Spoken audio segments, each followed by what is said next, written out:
Early on, somebody asked about the question of internal conflict. And I feel like as we're all in isolation, we're more aware of that internal conflict, and it could really impact how we then navigate these relationships more broadly.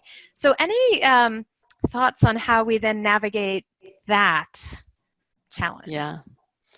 Yes. Oh, it's such a great thing to be aware of.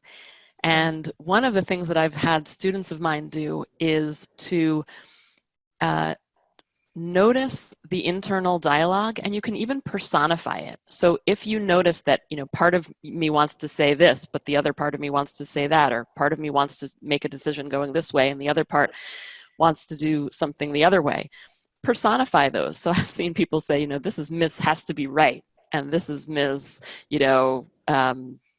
just wants to be comfortable, or whatever it is. Right. And then you could even write out dialogue between the two of them, have them be in conversation with each other and see what they say to each other. Yeah. Yeah. Can I add one to this one, which is, so especially to an audience of women, but it is equally applicable to men.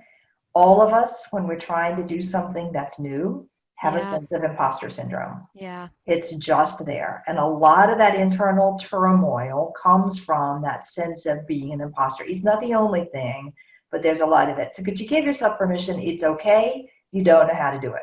That's perfectly normal.